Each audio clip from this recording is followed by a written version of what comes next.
Good evening, everybody. I'm Patrick from the Poison Pen Bookstore, and we're here with another of our virtual events. And tonight we have Ellen Crosby, and here's a copy of her brand new book, The French Paradox.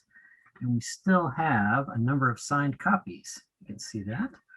And Barbara is joining from her home, looks like your library, or is that your office? That's your office tonight. Back in my office. The library is too risky because the dog wanders through. For all of you watching on Facebook, I will be monitoring the comments field. So if you have comments for Ellen or Barbara, just go ahead and type those in there, and I will emerge partway through the program to ask some of your questions. So in the meantime, I'll turn it over to you, Barbara. Thank you very much, Patrick. Welcome. Welcome, Ellen. It's so good to see you. So, Sadhu, what is it you're drinking? Yours is a real wine beverage. I can tell from the color. Down so I wouldn't forget. It's we drink, since Andre's French, we drink French wine, and it's called Chateau de Robin de Moin, and it's from Saint-Emilion. So, cheers. I have been to Saint-Emilion, and the only reason that my glass is colored white is because I'm unfortunately taking antibiotics, so wine is not an option, which is really too bad because we're here to talk about another of Ellen's absolutely wonderful wine country mysteries. And the wine country that she writes about is in Virginia, which I find sort of mildly hilarious in the sense that, and I say that because as a real student of history, I've spent time at Monticello. I have read about Thomas Jefferson's serious attempts to establish wine country in Virginia, which were not successful. He bought wine. Single bottle of wine from anything. No. He had 28 kinds of grapes. Never had a bottle of wine. It's really sad. If you go to Monticello, you discover that, and you know it makes you wonder what different factors have contributed to Virginia actually becoming a serious wine country. Part of it must be climate change. Part of it must be just soil science. I think it went all the way back to Jamestown, because when the first settlers came over, the British really wanted to have, they found grapes growing in Virginia, so they sent French grapes over, and they told all the colonists that they had to actually grow 10 grapevines and do something productive with them, which didn't work. So Virginia kept trying, and Jefferson was really an instigator behind it, and George Washington. And, it just went nowhere. And by the time the Civil War came around, all the fields were trampled and everything was a ruin. And then we had Prohibition. So it didn't really come into its own until the 1980s when there was sort of this resurgence. And by then they were a little smarter about what kind of grapes were going to grow in Virginia. They were the hybrids and sort of American rootstock with the European grapes that they could finally grow. But it was a really big deal. I mean, they called Thomas Jefferson the first wine geek because it meant so much to him for his country to have a wine industry. And don't forget, when he went to France as the ambassador, he spent a lot of time traveling all through the French vineyards. He really wanted America to have a wine industry. So it's been, for Virginia, it's personal. I mean, in California, blew past us, of course, but for Virginia, it's personal. It goes back to Jamestown. That is so interesting. I hadn't thought about American grapes, but of course, they weren't French, and therefore might not have made decent wine, even if they could have figured out the whole system. Right. But I wasn't kidding about climate change, Ellen, because you do write in the books, because we're now, which book is this? Is like 12 or 15 in? 11. Okay. I knew it was quite a lot. That, there's been replanting. I mean, it's not always the same grapes. Things keep evolving. Certainly, if you travel in France and French vineyards, you can see that there has necessarily been replantings, because some kinds of species, some species are not flourishing under today's climatic conditions. And I have read that Iceland may have a burgeoning wine industry coming. And so does England, apparently. Well, Scotland, I was going to say, Scotland forever has been the whiskey trail and so forth, but now there's actually apparently a sort of nascent wine industry in Scotland. Upper New York has been a place also where you never would have thought about growing wine, but grapes for wine. With this woman who's my advisor, or one of my advisors. She's probably the top wine consultant in the country. She goes to France all the time too. Her name's Lucy Morton, and she's always told me that she thinks I named Lucy Montgomery after her, because she had written a book about wine growing in the Eastern United States that I'd read, and I thought, maybe I did, but so now she's my advisor. But we were talking about this last year when I was finishing the French Paradox, and she said yes, there's climate change, but she said the other thing you need to remember is there's extreme climate, and especially in Virginia, we'll have like a fall that's nothing but like all rain. And then there was 1 year, 2 years ago, and I was doing an event with a Virginia bookstore, and a couple of Virginia winemakers were on, where there was so much rain, nobody harvested any grapes. And so you're going to get through the winter, but when you get to the next fall, there's no wine. So the big question in Virginia is, well, okay, if we don't have any grapes here, this whole story, I suppose, that if you get grapes from a vineyard, they are from the vineyard. If you get grapes from another vineyard in Virginia, you've made Virginia wine. If you end up, these little vineyards, they're mom and pop places, they sort of live and die by who comes to their tasting room, but they need grapes, so they'll get them from California or they'll get them from Oregon. And so then they're making American wine. And this gets into the whole issue of, do you care if the wine you're drinking is from the vineyard? Would you care where the wine comes from? But the extreme climate's changing all of that. And you just never, and what Lucy had said to me was, you never know when it's going to come. So you sort of need to be prepared for these changes. And one of the things she said is the new normal is there's no new normal. And it's really tough. So well, yeah, there is no new normal. That's very, very true. And things like, the German ice wines and so forth may be a thing of the past if it's not cold enough. But I mean, the wine industry is very strictly controlled in terms of what you can call things, how things are made, right. And, percentages of alcohol. I mean, there's just so much involved in it.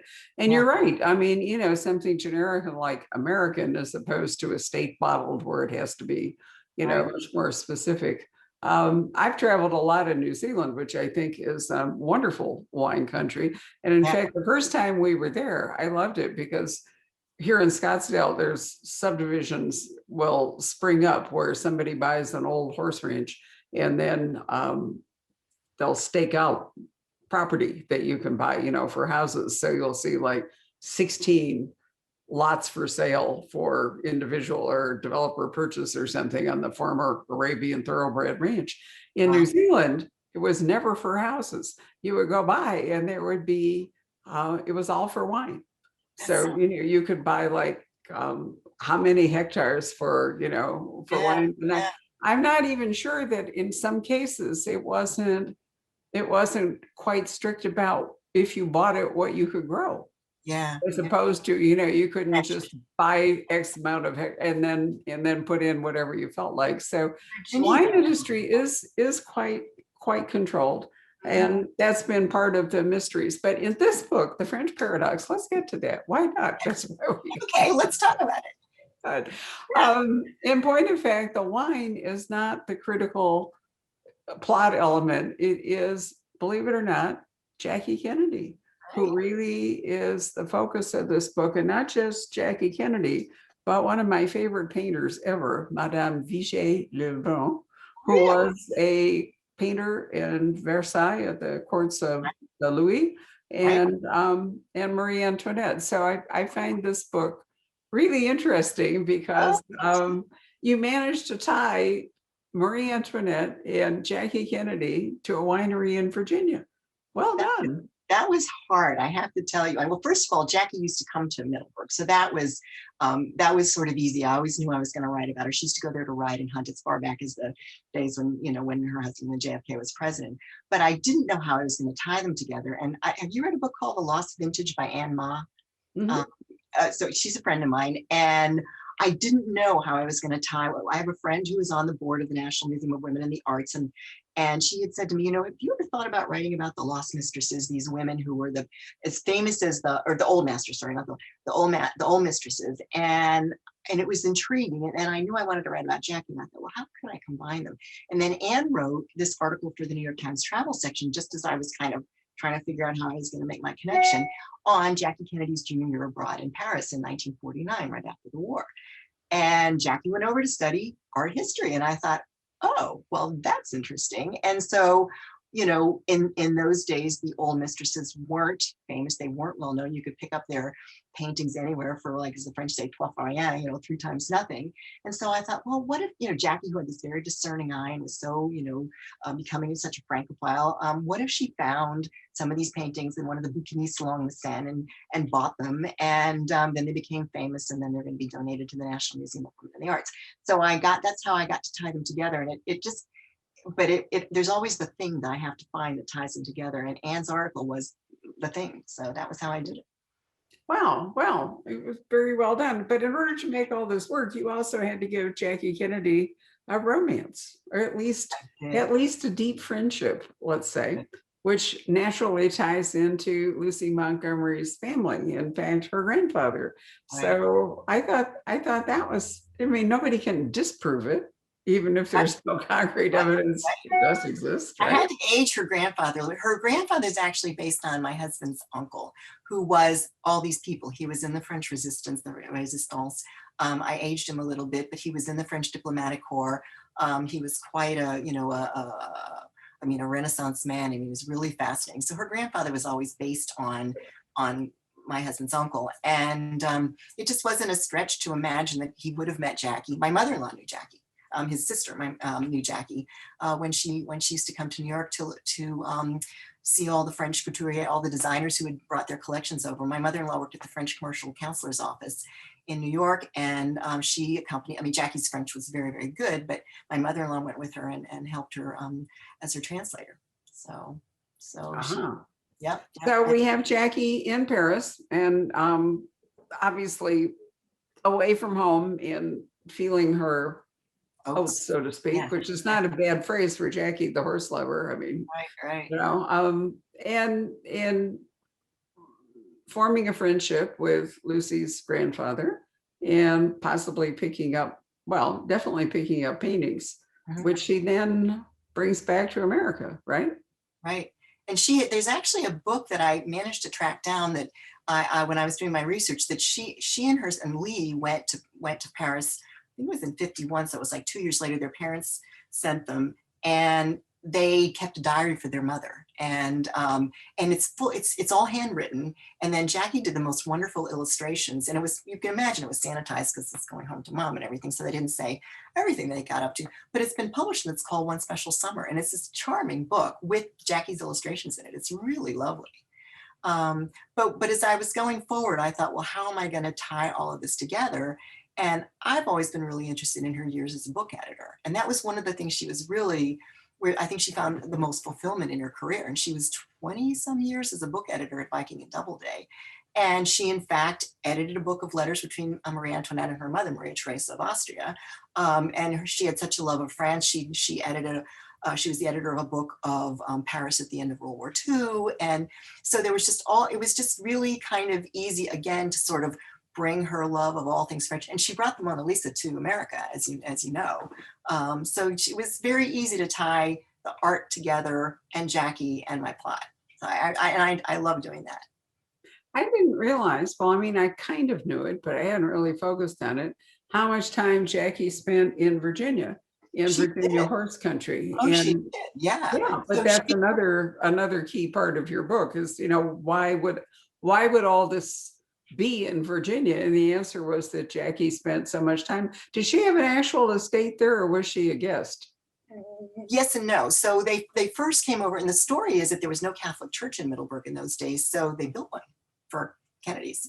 And so I think they rented a home, Wexford it was called, and then Jackie built a place, and it was finished right before he was assassinated, and she sold it. And then she ended up coming back later, and she rented a place or something like that. But she loved Middleburg because it's wealthy, it's a horsey place, it's all that. But they gave her privacy, and nobody fussed or, nobody made a big deal over her, and she got all the privacy that she wanted. And so it actually was in Middleburg. She was fox hunting. She was out. It was November of '93. And her horse threw her, and she fell, and they took her. And there are people in Middleburg who still remember this story because it would have been in the '90s. And they took her to a clinic, and that's when they discovered the lymphoma. So she went back to New York, and 6 months later she died. And the interesting thing about that was that my mother-in-law had kept in touch with her all these years. And by then, my family had moved to London. So we were in London, and we were waiting for our furniture to come. And my mother-in-law had written us a letter, and it came, and she said, I'm so worried about Jackie. She's been really sick. And I kind of lost track of that while we moved to London. And she said, and my mother-in-law, she said, I'm gonna talk to John. She still called him John. She said, I'm gonna find out from John how Jackie is. And I thought, wow, she must be really, doing poorly. And that day, our furniture came, and the movers brought it. And there are these big burly, blokes, these British guys bringing all the furniture in.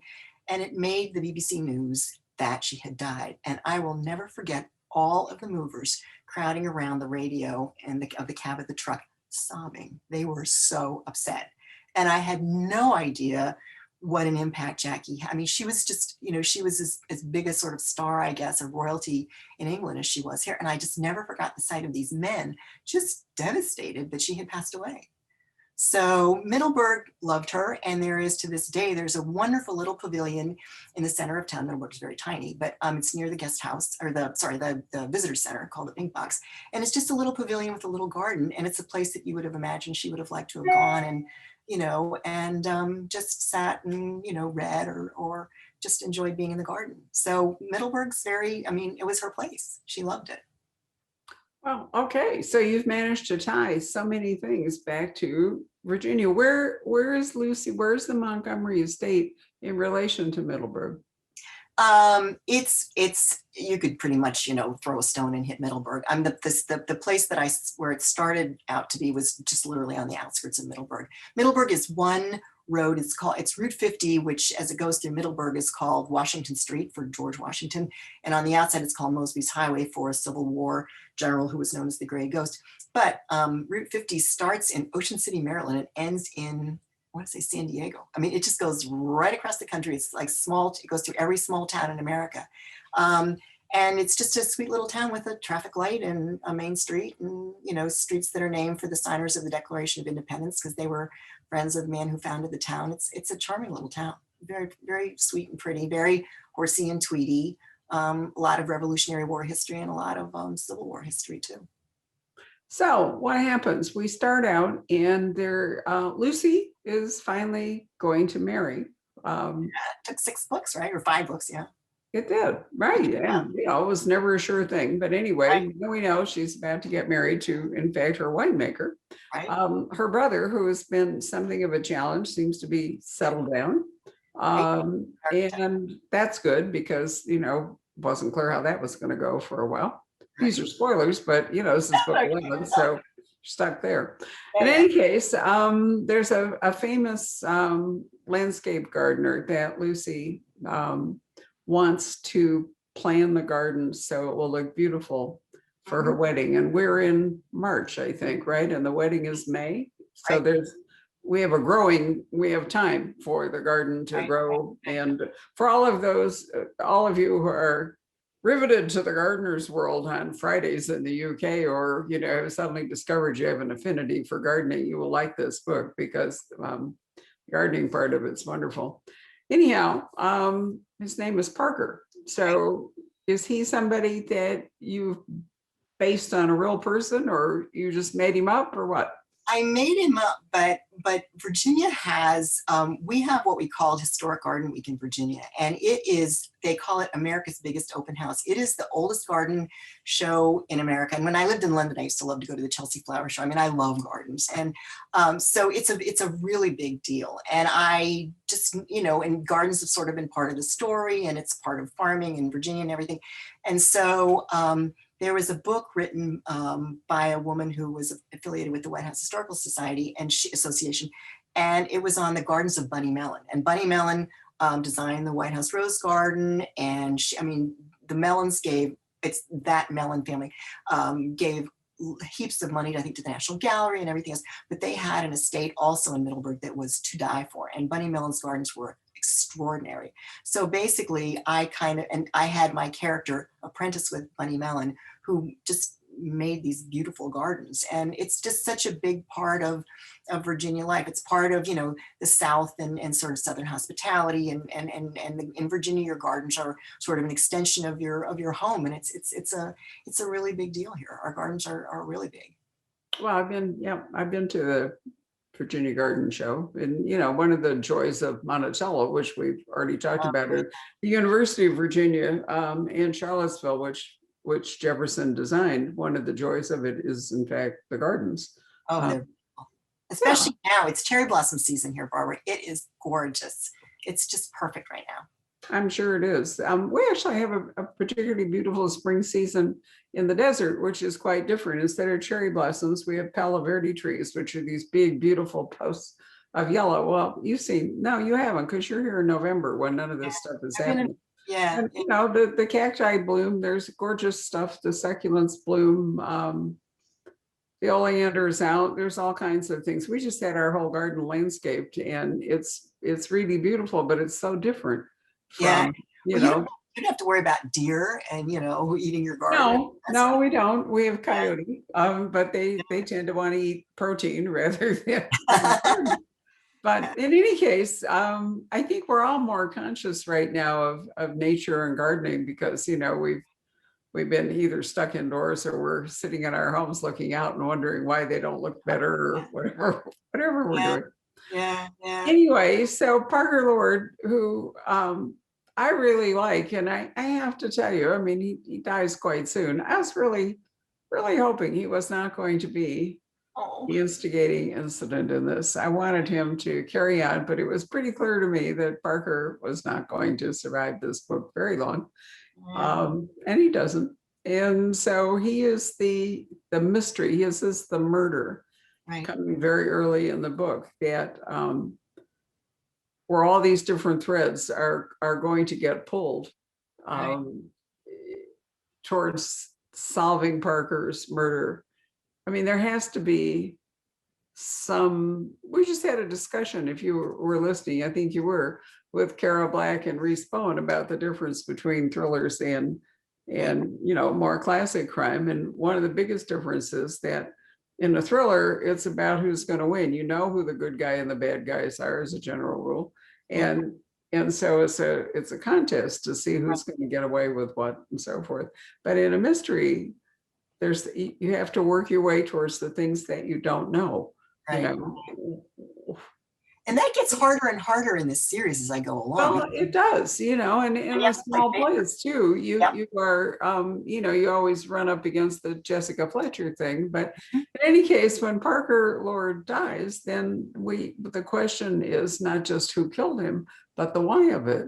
And to get to the why of it and eventually zero in on the killer, if one can, you wind up with all these different investigative threads. And that is what this book does in such an interesting way, is that it pulls in Jackie, and it pulls in gardens, and it pulls in the National National Museum for Women in the Arts, and it pulls in Bunny Mellon, and it pulls in Madame Vijay Lebron and her portrait of Marie Antoinette. And you think there is no way that this is going to work, but in point of fact, it actually does.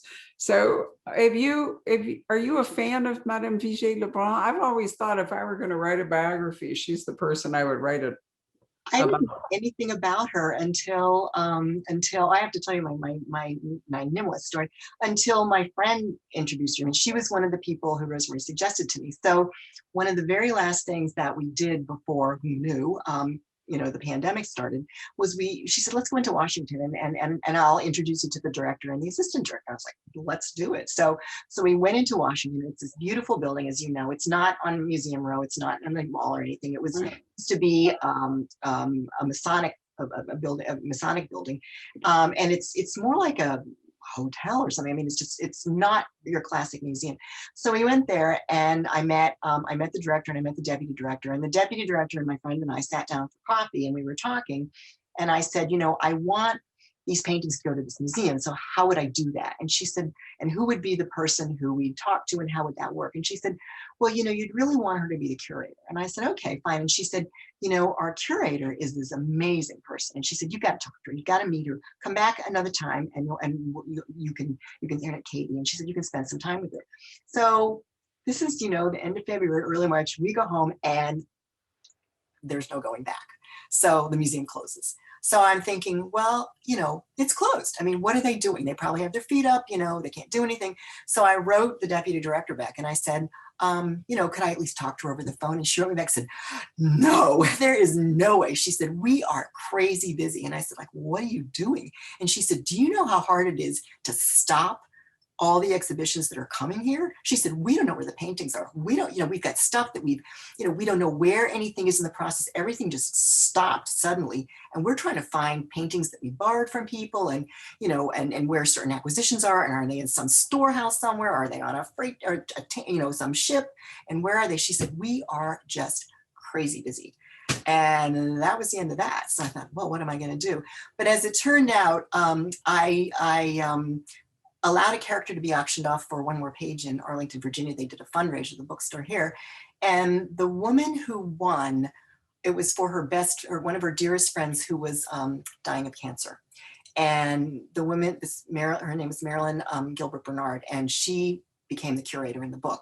And so Marilyn actually passed away before she found out that she won, and her friend was determined she was going to win. So my character went for the second most money for the one more page auction, except for the public relations lunch with the public relations people for the Washington Capitals after the Caps had won the Stanley Cup. So I was really pleased about that. So anyway, so I called. So while I couldn't meet Katie, I thought, well, at least I can find out about Marilyn. So I spoke to her friend and I said, what is she like? And she turned out she was a school librarian in the Fairfax County, Virginia public library system. And she was much beloved. And to this day, there are so many of her students who credit their love of reading because of Marilyn.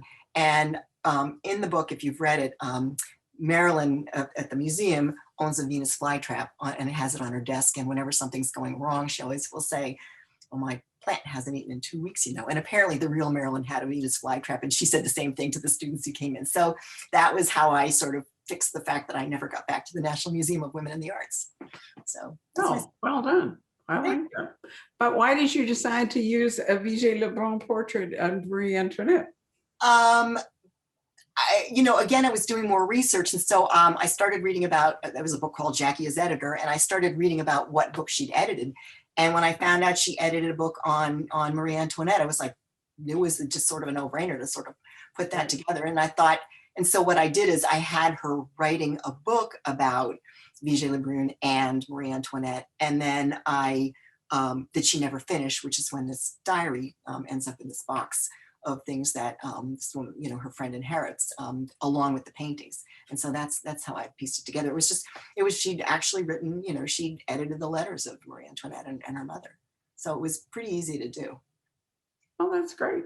Yeah. I like it. So anyway, that's the basic setup for the book. How much wine is there in this book? Not a whole lot. I mean, you know, it kind of got to be a thing that every book was a wine and a, you know, and after a while, we've known each other forever. And before I even started writing these books, and I only thought I was going to write one. And then I kept getting asked for more and more and more. And finally I thought, you know, I can't just keep doing the alliterative wine title and the wine. And I thought, I'm going to have to go in another direction. What am I going to do? And so as I was thinking about the bigger art for the book, I thought, well, it's going to have to be more about the vineyard than a wine itself, which is why, and the next book is quite a lot about climate change. The one I'm writing now that's due in May, to my editor. And it's, if I'm going to be true to the series, I've got to start thinking about, you know, more that sort of going down that road. And so it's more about where does our food come? What are we eating and drinking, and what's happening to our climate? And so there's less of the wine, although in the book I'm writing on, there's actually a lot about, you know, about the whole part about growing the grapes and, you know, growing and working in the vineyard, as opposed to just like drinking the wine. So it just seemed kind of like the way it would evolve to me. Well, I think it's quite natural because by good fortune, Lucy's wine estate is one of the most historic parts of the United States. It's near Washington, D.C. It has access to all kinds of interesting people, some really serious money. Yes. As we see in this particular book, you know, there's a storied past. And so even though it's relatively small, as you say, like Middleburg, you know, it had people like Bunny Mellon and Jacqueline Kennedy and so forth there. So I don't think it's at all a stretch that, you know, you would be widening your circle to be writing about all of the things that are possible there. If you had set this in, you know, rural Arkansas or something, I think, you know, you obviously couldn't do that. But did we have the conversation? I think we might have done. Do you remember Earl Hammer wrote this? He wrote a series, and it turned out to be, what was the name? It was a television series about a vineyard in California. What was it called? It was in the 80s. We both know what it is, and it'll come to both of us. Yeah, but that series. So that was actually, he was from Virginia, and that was supposed to be set in Virginia. And when they sold it, what was it? Someone's going to put it in the chat. Please put it in the chat. So when he sold it to California, they said, there's just no way anybody's going to buy anything about a vineyard in Virginia. You need to move that series to California. And that was supposed to, I mean, Virginia would have been so much more famous if it had been, not Slanting, that was the other one. Oh, it drives crazy. Well, I can recommend, there's a really long-term French mystery series called The Blood of the Vine, which is about a French an enophile wine critic, Pierre Arditi, who has aged over the series. And at this point, he only can kind of move very slowly. So there's not a lot of action in it anymore. But it's a wonderful, I really love watching it. I mean, it's, you know, gone on it's on MHZ TV, which I think you can now get on your Amazon Fire Stick. But there's a ton of great French television and German, all kinds of other things on MHC. I watch it a lot. Yeah, Karen loves that because she bought the Vine is that it does what you're talking about. I mean, you know, wine is always, there's always wine, but he moves, or a lot of it, of course, is in the Bordeaux, Saint-Emilion, you know, that region, because that's where he lives. But it does move around France. It goes from chateau, it goes to cities. There are all kinds of aspects about the wine industry, which necessarily brings in restaurants and brings in money, and you can have terrible family disputes. The French inheritance system is just like awful, the nightmare. Awful. And so it's a constant battle if you're trying to keep together an estate. What happens?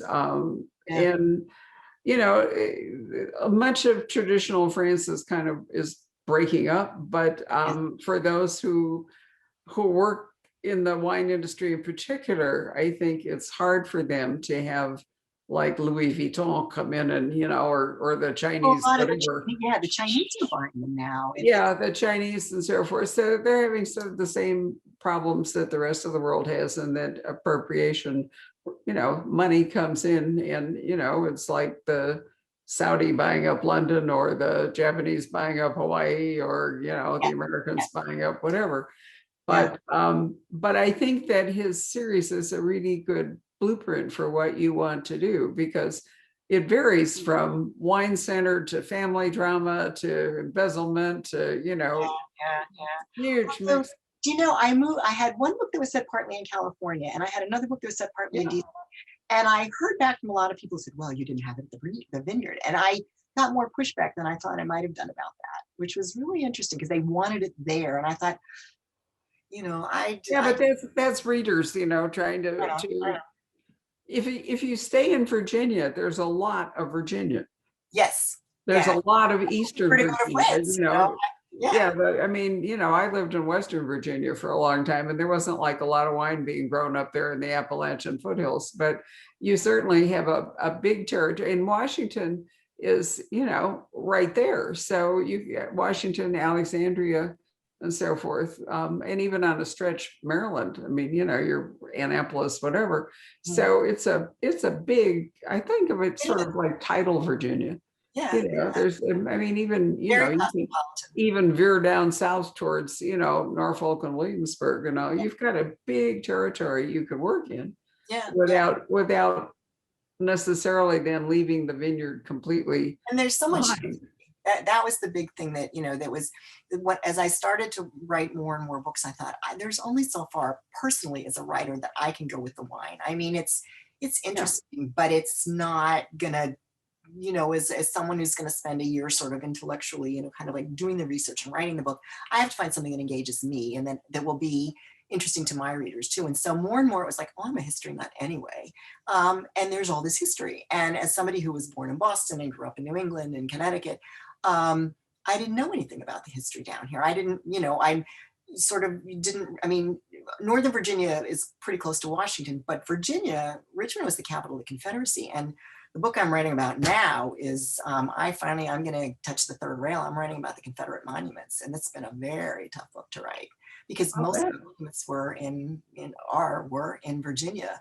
And so much of the Civil War was, they always say Gettysburg had 4 bad days, Virginia had 4 bad years. So there's a lot here. And I just think there are a lot of sort of veins to mine that could keep me sort of interested intellectually, and so that I could write something that I think my readers would like. And I think you told me once, you said that I have great fans. I really do. I have wonderful fans. I mean, they're smart, they read carefully, and they want a good story. So I feel like that's what I really have to Well, I do. think that's all true. And let's face it, the Montgomery estate, it's not big enough. There's not enough money, for it to be the constant center of all of this. It's not like a Rothschild, Grand Cru estate or somewhere near, somewhere in Burgundy.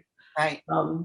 Or Bordeaux. So yeah, I think it's a natural extension. We haven't even mentioned the fact that you used to be a very good journalist. So, I think in fact, the first book of yours I ever read was set in Moscow.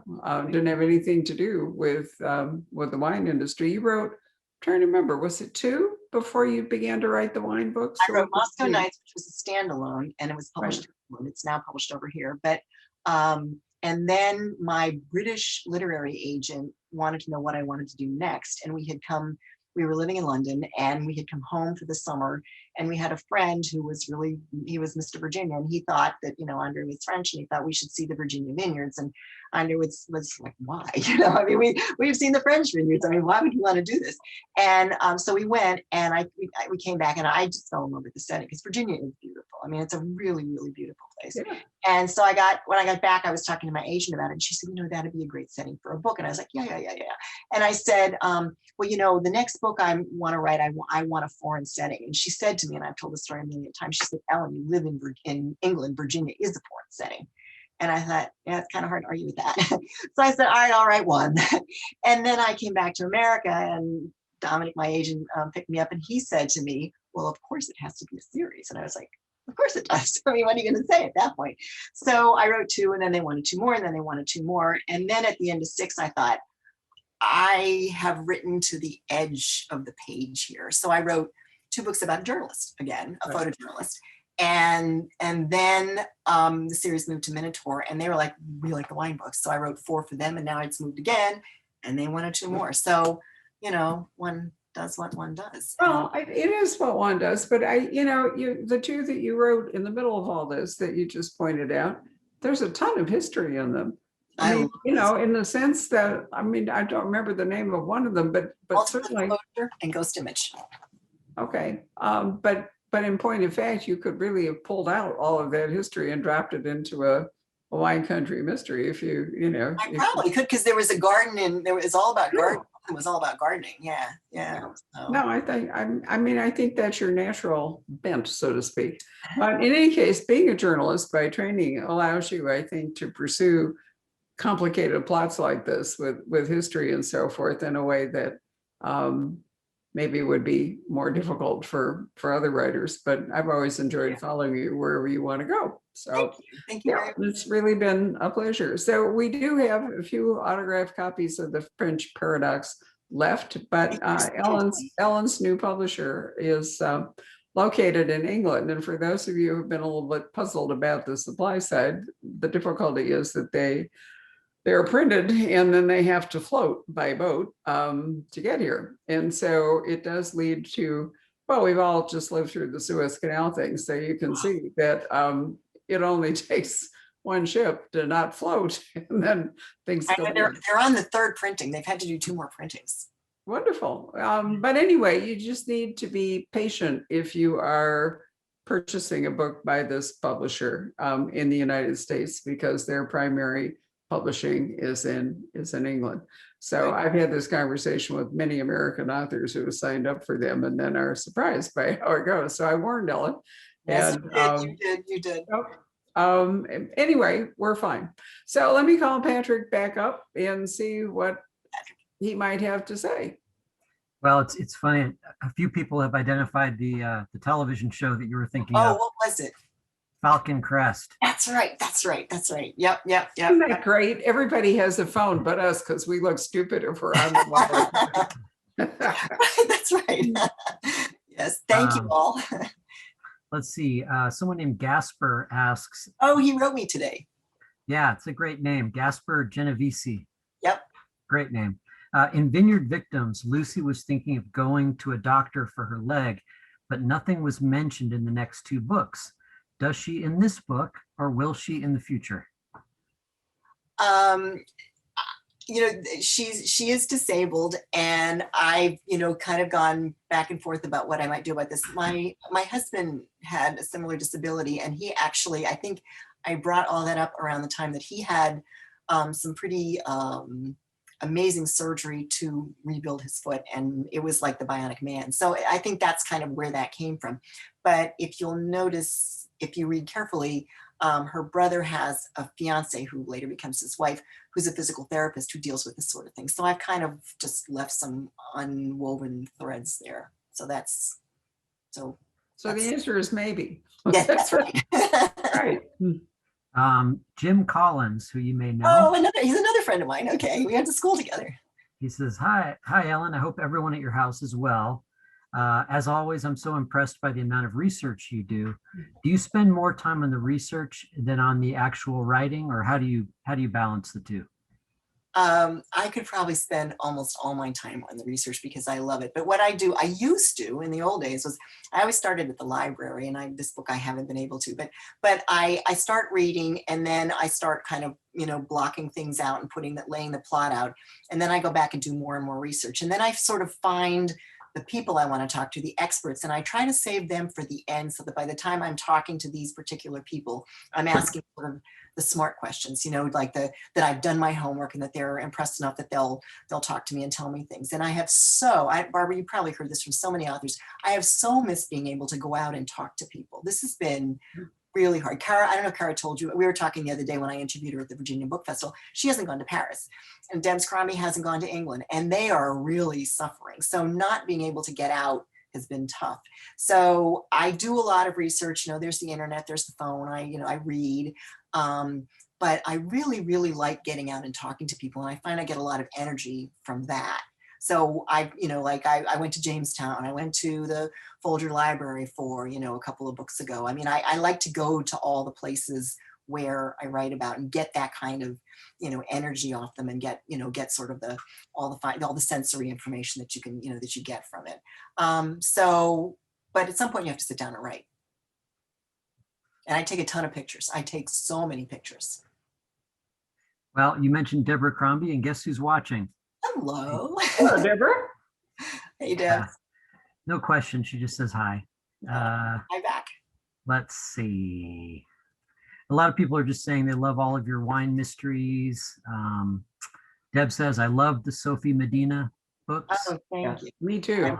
Me too. Thank you. Oh, Deb, if you're watching, you can tell Patrick. Do you agree with me that much of the material in the Sophie Medina books, in fact, could have been in a Lucy Montgomery book if Ellen had done a little work with it? Because I certainly hardly felt any difference. We'll wait for Deborah to reply. Put her on. Yeah, we'll see if she replies. Serena, who watches a lot of our programs, she says, or she asks, do you find it hard switching publishers during a long-standing series? I imagine it probably is. Yeah. It's different. I don't know. I mean, I think I've been really lucky. I've been with some, really wonderful publishers. And then it's more specific. It's the editor, and I've had some really good editors. I had at one point, there was a time when there was a lot of turnover, and that was tough. And I, in fact, didn't really have an editor, and somebody from the outside was editing my books, and this was, and that was difficult. But when you get an editor you can really connect with, it's really good. And my new editor now, Kate, I love her. I met her, she's, she lives in London. But when I met her in Dallas at VoucherCon, we lived in London for 5 years. I love London. And I met her and I thought, she's going to let me do what I want. It's going to be my book, and she's not going to be, I would say, heavy-handed. And sure enough, when I got my editorial letter back, she wrote back, it was 3 pages, and she said, I loved it. I mean, if I could ever bronze a letter, I would have bronzed this one, because it was, she clearly very carefully read the book, but she said, and she told me what she loved about it, what I did well, and why she just liked it so much. And she said, I have no revisions for you. And so who was asking me? Oh, I was Colleen Shogan was interviewing me for at One More Page. And I said, this book is really all me, because my editor let me, write my own, sort of write my book. And I think you clearly want an editor to help you and, save you from yourself and make the book better. But when you get that kind of support, I think it's just very affirming, and really, it's just great. And it's very energizing. So I really enjoyed that. You have, Deborah has spoken. Oh, good. She says, yes, I agree, Barbara. There's a lot of overlap, especially in this new book.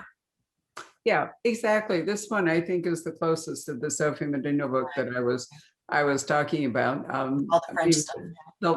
The history and so forth is the local is phenomenal. In answer to the person who asked about how hard it is to change publishers, the casualty when you change publishers is very often the backlist. That is to say, the older books that are owned by one publisher sometimes stay in print, and sometimes it becomes difficult to find them. So that, for a reader, is more of a problem than it is for the author. I mean, Ellen is carrying on writing. I've been really lucky though, because Scribner, where I did the first 6 books and the 2 Sophie books, they were wonderful. And in fact, my last editor at Scribner worked with my new editor at Minotaur and said, when Ellen's last book comes out from Scribner, we'll put the first chapter of the Minotaur book in. They do the teaser chapters, and that's kind of like Coke and Pepsi saying we'll collaborate. And it was wonderful. And then she said, we'll do the same thing for the ebook and everything else. And Scribner actually bought the rights back for all of my 6 books from Pocket Books, which is now Gallery, and they've got them all in print. So I've been. I said it isn't a constant, but it can be true that sometimes the older books disappear, which is, again, is a problem for the reader, but you're keeping moving forward. So it's a different question for you. Yeah. And there's something, I get royalties from Minotaur and from Simon & Schuster. There's something to be said for keeping the series going. I don't know if I told you the Dix Francis story when Felix Francis came to Middleburg a number of years ago, and he was talking about the fact that he was sure that his father's books were going to generate royalties in perpetuity, not only for his mother, but for him and his wife. And a couple years down the road, Dick's agent called Felix into London and said, hey, the money's drying up. And he said, your father's not writing anymore. And even though he'd written so many, and, they're just, Dick Francis books are just like legendary. He said, these young buyers at Waterstones and W.H. Smith, they're just not ordering them. And so they're not going to keep the old ones on the shelf. So he said, why don't we do what so many authors of, estates are doing, which is find somebody to keep the franchise going. And Felix said, well, before you do that, let me have a stab at it. And so if you don't write the books, don't you think, Barbara? They sort of don't, they kind of fade. The series fades. Well, right? it's a question of demand. It takes more often, it takes a new book to interest, to drive sales for the backlist. I'm just finishing writing our April newsletter, and there are any number of reviews where I will say, let's take Anna Lee Huber, for example. This is the 9th Lady Derby mystery. They're a lovely set of historicals set in Scotland, I think it is, Edinburgh, 19th century, that come from Berkeley. And it would make much more sense to read them from the beginning, not start with number 9. But that only works if the first 8 are available. Right. So I always look and see, and when they are, I will put a link to the whole series and say, if you, sometimes it doesn't matter, but very often in a series, especially if it's got some romance in it and family stuff and all, it does matter if you read it from the beginning, because there's just a whole set of spoilers that are going to come your way. And you know, it's because that new book prompts me to do that. But in the absence of a new book, I would have absolutely no reason to say to people, try the first 8. Right, Lady Darby right, mysteries, right. because I mean, why? You know, I barely right. can keep up with the new stuff. And I think that it does take that engine of a new publication, so that when somebody no longer is writing, whether retirement or death or whatever, Yeah. there's a tendency for the whole thing to fade away unless something generates more interest again. Or sometimes it can take like a whole new generation of readers. For example, Rebecca's having a moment because Yes. the Gothic, as I have said for the last 2 years, tiresomely, the Gothic is having a big revival in the seminal Gothic book that people tend to think of, unless you want to go back to the Castle of Otranto or whatever. Modern Gothic is Rebecca. So all of a sudden, there's probably more people buying Rebecca right now than did for ages, you know, because there's a new interest in that kind of book, even though Demaria can't write any more books. She's been dead a long time. But am I seeing a lot of sales for Jamaica Inn or, you know, some of the other books she wrote? No, it's really just Rebecca because, yeah. So, you know. Well, I think the other thing as an author is if you write one book that kind of feeds into the next, that can be problematic. If you, and I always like it when somebody will review it and they'll say, well, you know, you should read the rest of the series, but it can be read as a standalone, because it's just the kiss of death if it's like, well, you will have no clue, you know, what's going on if you read this book unto itself. And so the trick for an author, I think, writing a series becomes, how do you keep those who've been with you, you know, like not go over the same thing over and over again or find a new way to say something, but set the stage for the people who are reading for the first time. And that's really a tricky thing too, I think. Well, you know, the mystery has to be complete, but as we just mentioned, Lucy's getting married in this book, okay? So if you go back and you want to read one of the earlier books and Lucy meets Gwen and you think, I wonder if anything's ever going to come of that. Right. You know the answer to that before you ever get there. And it isn't the mystery that is going to be solved. I mean, that's going to be spoiled. It's going to be the relationships that have evolved. You know, people have babies. I mean, whatever. You know, we didn't know at the beginning that you know how it was all going to work out for Gemma and and Kincaid, and you know, we didn't know if they'd have a family. All those things. And so, if you happen to read one of the new ones, and then you go back all the way, you know, to what's my favorite of your titles, Leave the Grass Green, which I've always gotten wrong. You know, it's a different experience reading it. It isn't that the mystery is going to be a problem. It's going to be the personal stuff that's going to be the problem. But anyway, I waxed on. Any other questions, Patrick? I did. It's probably because I'm getting hungry and I don't have any wine. No, they're kind of a silent group.